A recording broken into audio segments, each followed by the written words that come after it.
Good evening. Welcome to Left, Right and Centre. I'm Vishnu Shom. On the program tonight, there appears to be an increasing sense that Pakistan is out of control as we speak. One could use the word anarchy and not really be exaggerating, because what we are seeing is absolute chaos in several cities in Pakistan after the former Prime Minister Imran Khan was forcibly removed from the Islamabad High Court by Pakistani paramilitary forces and taken to an unknown location. In the last few hours, fairly unprecedented scenes. Supporters of Imran Khan and his Pakistan Tehreek-e-Insaf party have set, we are told, Pakistan radio offices on fire. They've forcibly entered some parts of the Pakistan Army's numerous facilities, possibly even the residence of the Corps Commander in Lahore. The situation is tense. It is spreading. We look at the latest developments in Pakistan, where this may be headed. We have a panel of guests from Pakistan, but right now there are reports that Twitter has possibly been blocked, or there are signs or signals that Twitter is going to go down soon in Pakistan. That's on the top of this program. There's a lot of footage now increasingly coming in from Pakistan. It's going to be a long night over there, it appears, from all senses. Next up on the show, and this is something that impacts lakhs of citizens across the country, a key report of the government on the process of India's energy transition, which calls for the elimination of diesel-driven four-wheelers as soon as possible, and says that there must be a ban on all diesel-powered four-wheelers in all million-plus cities in our country by 2027. Is this realizable? Does India have the political will to do this? What difference will it make? That's our second debate, and an important one at 1:30. But first, let's just bring you the very latest images that we are getting from Pakistan. And as I do that, I'm going to introduce our guests. Our first guest, Kaisar Mumtaz, advocate and leader of the Pakistan Tehreek-e-Insaf, and Dr. Tara Kartha joins us as well at this stage, and Ambassador Dilip Sinha too. Kaisar Mumtaz, what is the immediate situation?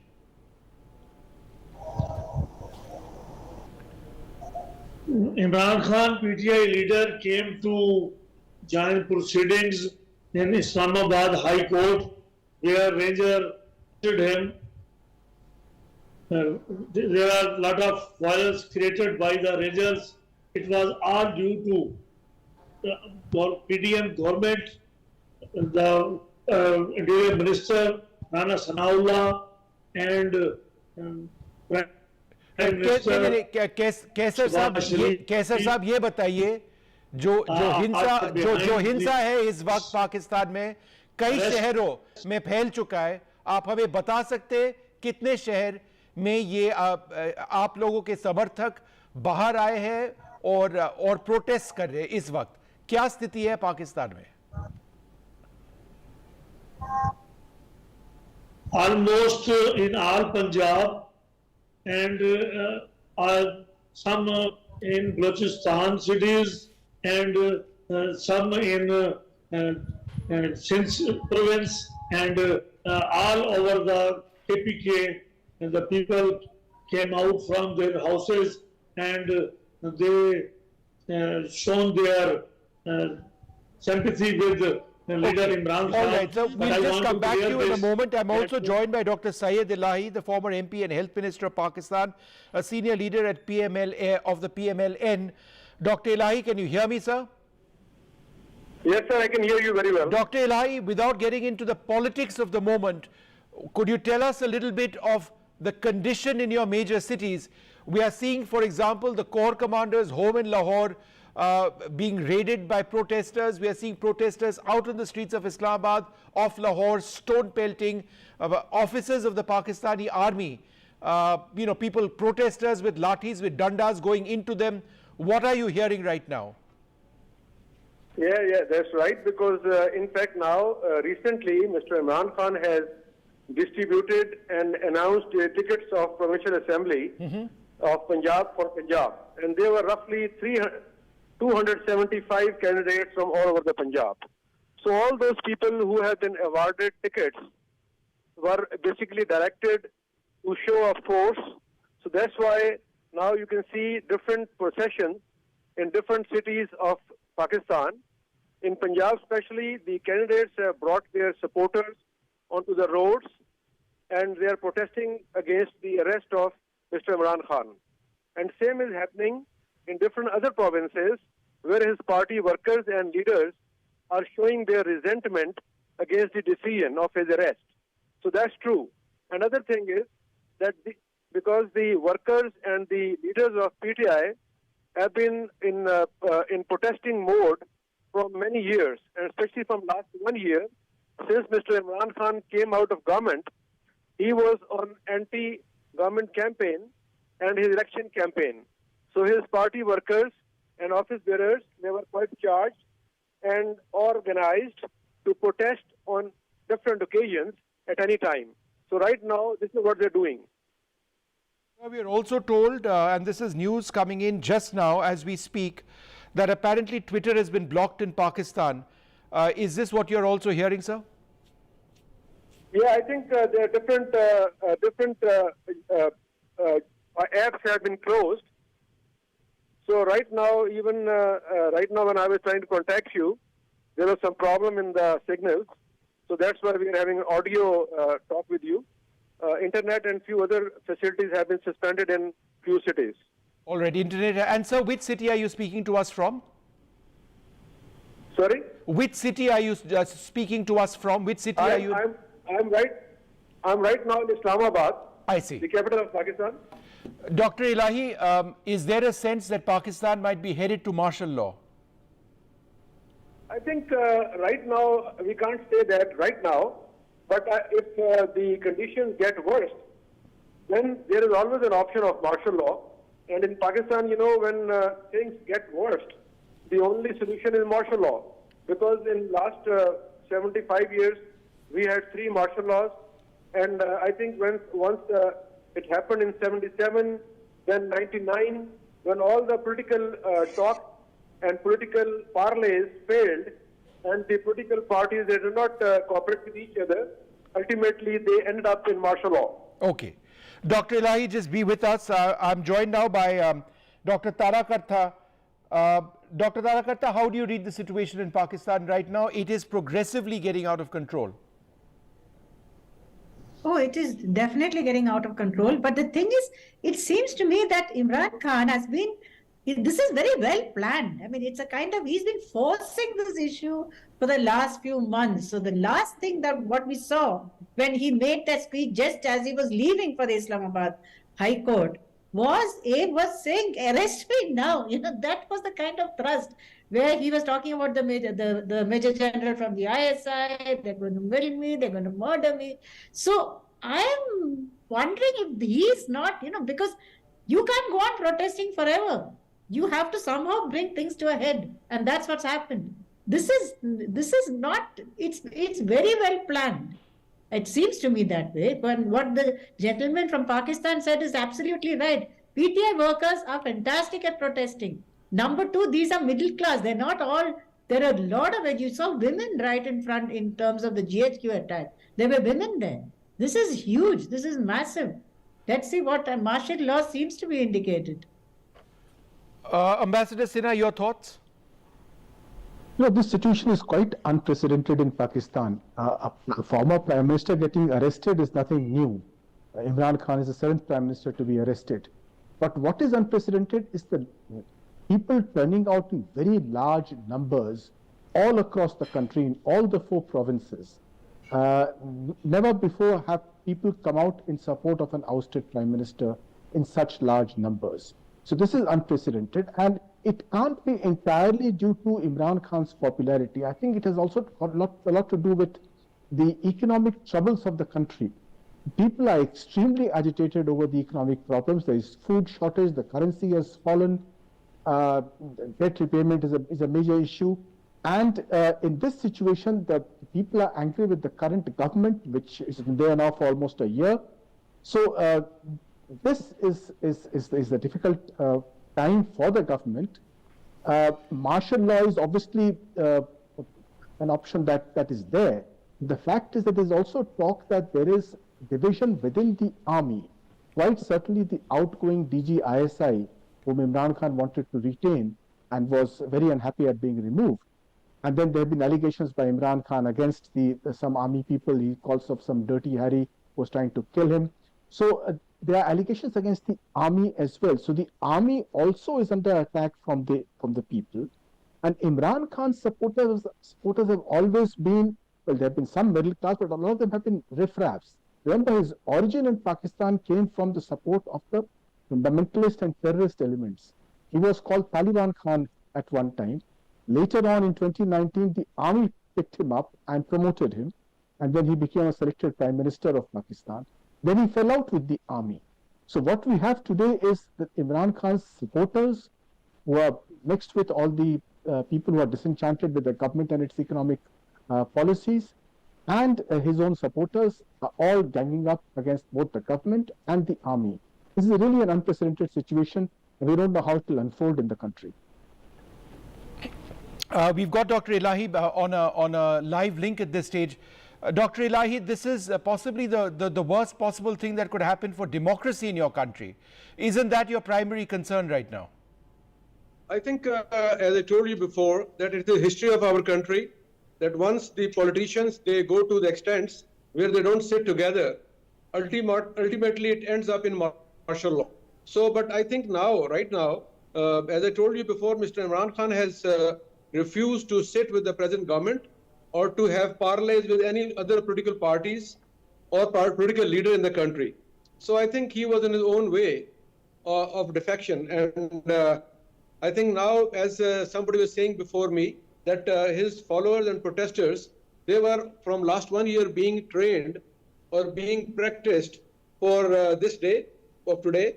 And from almost 1 year and 1 month, all of them are on protest. So today, when Mr. Imran Khan was arrested, all of them, they came out and they're showing their resentment in different areas, different cities of the country. Okay. Dr. Tarakarta, again, you know, we've seen these crazy situations in Pakistan in the past. It's got a history of an association with the military. We've seen the military in power in Pakistan for decades, in different times and different periods. You know, I mean, how do you see this actually progressing? On the one hand, you've got an incredibly popular leader, Imran Khan, for right or for wrong. On the other hand, you've got scenes like this, the police clearly outnumbered, military facilities being stormed by these protesters. Does it not seem almost inevitable? See, though I said that martial law seems to be indicated, the problem is that the IMF is already hesitant, you know, not anywhere near giving a loan. On top of that, if you have martial law, you can forget about the loan. So there is a problem here. So see, that's why I'm saying this seems to me from here sitting to be very carefully thought out. They have no option but to go in for some form of government, cobbled together to get the crowds to sit down and to sort of disperse at least or lower the level of violence. Like we said, this is uncontrollable. Even the best of paramilitary forces and the Pakistani paramilitary forces have a lot of experience. Even they cannot control this crowd. It's not possible. And this is footage from Faisalabad, which we've now got. Twitter is probably down at this stage. Islamabad, Lahore, Faisalabad, Rawalpindi. These are 4 places where, and this is apparently outside the ISI office in Faisalabad, is what we are told. Again, Dr. Elahi, this has the makings of a mass movement. It's not, you know, political supporters. This level of people coming out, it just seems to be much more than that. This is not just limited to Imran Khan. It seems to be a much larger protest at this stage. I think to some extent you are right, because this is not only pro-Imran Khan protesters. Many people, they take chance against different other things like price hike and dissatisfaction for the present government. So there are many reasons. So maybe many other sects of people and sections of different society are also participating in the protest. But as I was telling you, I am in Islamabad. Yeah. So that looks like a very organized protest, because the protesters, like 100 to 200 people, they are closing main roads and main squares from where they can stop the whole traffic. So it means they were well prepared and they were well trained to do all these things from before. And today they are successfully operating up the roads and to show their protest. And we don't know any casualty toll or death toll at this stage, but vehicles have been set on fire. We've got footage of buses set on fire, tires set on fire in other areas as well. Again, Dr. Elahi, from your friends and supporters, what are you hearing in terms of the spread of the violence? I think, as you said, because the exact number of casualties nobody knows, but other things, as you told, burning of tires, closing roads, pelting stones on the government vehicles, and this is all going on in different parts. And you know very well there are some areas which are very sensitive areas, like Quetta or Peshawar. So there are also different processions taking place. Right. And Dr. Elahi, I'm just going to interrupt you for one moment, sir, because I've got a very close colleague, former colleague of mine, Munize Jahangir. She's a broadcast journalist with Aaj Urdu, one of Pakistan's finest journalists, joining me now. Munize, how far is this spread? Well, it's very widespread, whether it comes to Lahore, Quetta, Peshawar, even Miawali, as far as that. Most major cities in Pakistan, there have been protests. Most of these protests are, and the anger is really directed against the Pakistan Army, and protesters have stormed, the Corps Commander's house in Lahore, the GHQ in Rawalpindi, and they have also protested outside, statues, etc., in Peshawar. And Munize, who's in charge right now? Is there any political voice asking or urging calm?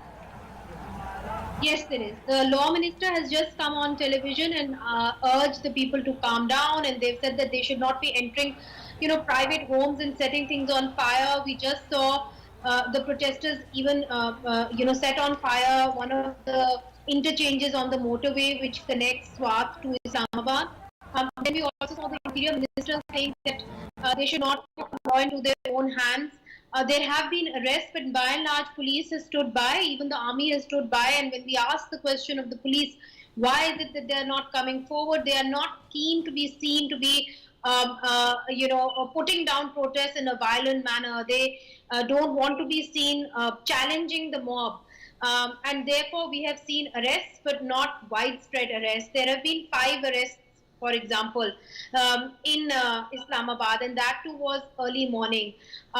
So in different parts of Pakistan right now, the internet services are being suspended. Social media services are also being suspended. The protests are localized. I would not say they are as widespread. They are localized. Whether they will amount to large protests.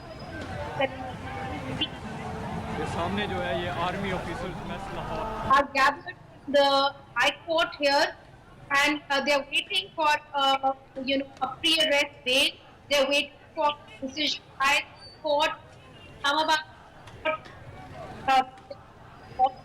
by the judge so that Imran Khan be produced in court. They have filed a petition saying that Imran Khan was illegally taken away, and they filed something close to a habeas corpus petition. And they're waiting for the judges to resume the hearing. Do we have any idea where Imran has been taken away? Yes, well, Imran has been taken away by NAB, and there were medical tests that he was required to do, a medical examination by a 7-member bench of doctors, and that has been done, and now we are not sure whether he will be produced before the court or not, but certainly his party and the lawyers there have asked for him to be produced before a court of law. And Munize, just in terms of the real concern over here for democracy in Pakistan, do you believe that it's almost inevitable that we'll see the army out on the streets sooner than later? It's very difficult to say, Vishnu, in this country. But let's put it this way, the army has allowed the politicians to come into power because it is now no longer acceptable for a country to have army rule in that way. And it may not go down well with international players as well. At the same time, whether it is Imran Khan or whether it is Shahbaz Sharif, they have toed the line of the military. And I don't see what will be the need for the army to really take over. They can, and of course, we have seen that in the past that they have, but it's not like the current government is at the time in any way challenging them. What is more on the cards really is perhaps an emergency which delays the elections which are going to be held in October. And that is something that Imran Khan has been demanding, that the elections should be held before October, and he had dissolved two of the assemblies, the Khyber Pakhtunkhwa and the Punjab Assembly, in the hope that elections will be, and it will force the government to hold elections earlier. That has not happened. So it could be that there could be an emergency, and the current setup, under the law, the current setup will then continue for another year. But only a current government, a sitting elected government, can impose that kind of emergency. There cannot be any other emergency unless there is a takeover by the military. And that remains to be seen. At the moment, the government, at least, the government that is in charge right now, is in no way challenging the military. All right, Munize, thanks very much for speaking to us and sharing, the situation on the ground over there. Thanks very much indeed. Just in the last 15 minutes or 20 minutes now, there's been information coming out of India's Defence Ministry. The Indian Defence Forces keeping a close watch on the situation in Pakistan in view of the developments there. A strong vigil is being maintained by forces along the line of control and the international border. Ambassador Sinha, all of this comes at a time when Pakistan has been stressed economically. They are surviving at this juncture on IMF loans. There are large, tens of thousands of people possibly out on the roads, different parts of the country. The army under intense pressure right now. What does this present situation mean for India? I don't think it has any major implication for India. There has been speculation that in a situation like this, some elements in the army may try to create some disturbance on the line of control and then try and divert attention. But I think that's highly unlikely, though the possibility can never be entirely ruled out. But otherwise, this problem is entirely an internal problem of Pakistan. I think even countries like China and America have washed their hands of it. It's a case of the current political leadership of Shahbaz Sharif not being able to get the people behind them in this period of economic crisis and mobilize them. The army being completely discredited because of all kinds of infighting, and even with Imran Khan, and Imran Khan's own supporters being basically rabble-rousers, which he started with. So in this kind of a situation, I think I would agree with Munisa Jahangir that the army would not like to take over directly. It will try and control the situation through the present government, possibly through an imposition of emergency, to at least bring the law and order under control. But I don't see that happening immediately because Imran Khan supporters are quite violent, and they will continue to take advantage. This is footage coming in from Miawali. Ambassador, just half a second. We'll just try and play that clip out again. That looks like an aircraft which is on fire. This is footage which has come in from Miawali. I think that's a display. I think that's a display prop. It's not the actual crash of an aircraft, but this is a Pakistan Air Force plane model. I mean, it was actually a plane. It's on display in Miawali. Carry on, sir. I saw that footage. I was rather startled. Go ahead, sir. Well, these are the kind of things that the government will use to impose an emergency, because symbols like an aircraft that is on display are highly emotional symbols of national prestige. And when protesters start attacking these symbols, then the government will be justified in stepping in and using force to control the situation. But I suppose the government will wait for a day or two to ensure that there is enough public resentment against the violence for them to step in and use military force to bring the situation under control. Okay. Kaisar Mumtaz, final question to you. Al Jazeera reporting now that the Islamabad High Court has reserved its verdict on the legality of Imran Khan's arrest. How significant is this? I mean, they've not ruled either way.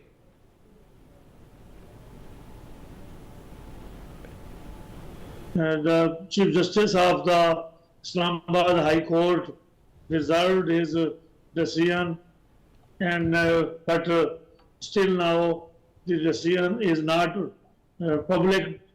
It's not public, and people of Pakistan are waiting that the Islamabad High Court must give its verdict, because the Imran Khan is arrested. All right, sorry sir, we lost that line with you. But do stay safe over there. That situation quite bad. Let's just run through some of the footage that we are seeing right now in case you've just joined us. Massive protests all across Pakistan at this stage on a day when Imran Khan was pulled out of the Islamabad High Court by protesters, by the paramilitary forces who broke a part of this glass facade where inside which he was seated, pulled him out, pushed him around. They've arrested him, taken him apparently to an undisclosed location. Massive protests, and it would probably be said by more than just supporters of the Pakistan Tehreek-e-Insaf, which is Imran Khan's party. Protests in several cities right now. Several military facilities have been stormed by Pakistani civilians. Apparently the residence of the Corps Commander in Lahore as well. ISI buildings in other parts of the country. Highways, parts have been set on fire, tires, etc. have been burned, vehicles have been burned. This footage is from Lahore cantonment that you see on your screen. It's going to be a long night in Pakistan. Will there be martial law? Will there be an emergency? Because at the moment, it appears to be descending into a state of anarchy.